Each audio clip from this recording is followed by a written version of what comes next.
the policy route in the education sector. So, in your opinion, what has been the success of implementation of NEP on ground? I think it's important to know that any policy is always for providing an ecosystem within which implementation is facilitated. And same is the case with the national education policy. It's a vision document of how India and its education system would pan out over the next quarter century.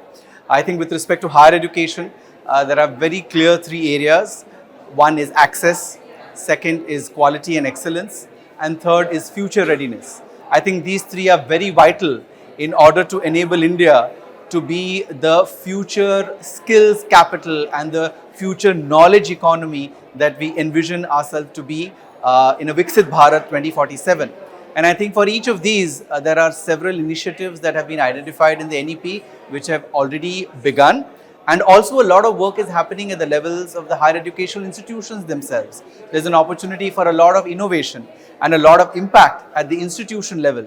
And the NEP provides a lot of opportunities for democratizing education in the world's largest democracy. Great. Sir, we know that most developed countries in the world spend higher on research infrastructure, and it plays crucial role in development of any country. So, are you satisfied with the research infrastructure in the country, and in what ways it can be improved? I think research is very vital for not only the success of the higher education ecosystem, but also for the success of any country. It's a vital pillar on which strategic independence, both from a knowledge and also from an economic perspective, can be built. It is no secret that India needs to invest more in the research space.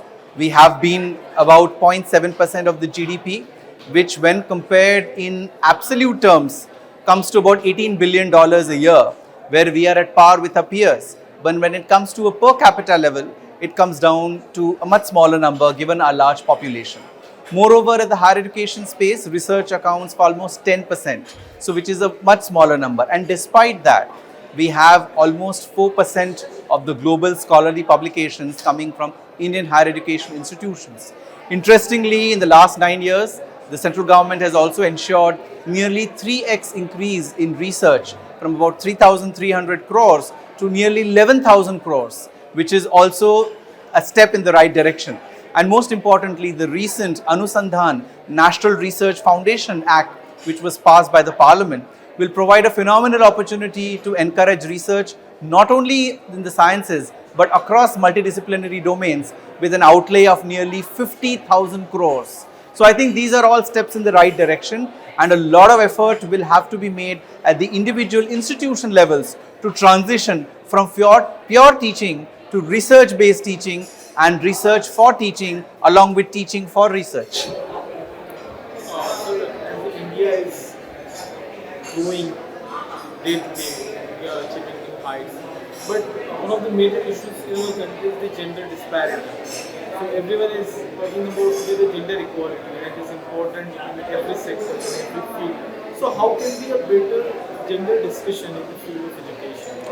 I think we must be proud of ourselves as India has achieved a gender parity of 1.01 on the gender parity index, which means that there are more women, more girls in higher education than men or boys. And that's a great achievement for our nation because of the historic baggage of colonial rule that we've come from. And going forward, I think it's going to be more and more important that it's not only just about getting into the higher education system, but also contributing to the larger socio-economic canvas of the nation, where women and girls will play an equally important role as their counterparts, that is the men. And I think for that, a lot of efforts are being made, a lot of efforts need to be made. I think providing access to safe and secure environment across the hilly regions in terms of access to education for women, transport facilities, hostel facilities, personal hygiene access in the tribal areas is going to play a very important role. Access to financial resources, free ships, scholarships and other instruments which will enable women to access higher education is also going to play an important role. And I think the multiple entry exit system which has been introduced as part of the NEP will play a vital role in ensuring that girls who drop out of higher education due to several socio-economic circumstances, have an opportunity to get back into the system, complete their courses, and play an important role, not only in their own families, but also in contributing to the nation's growth and development. That's great. So, last question today. So, one of the major, biggest challenges the whole world is facing collectively today is the global climate crisis, the environmental crisis.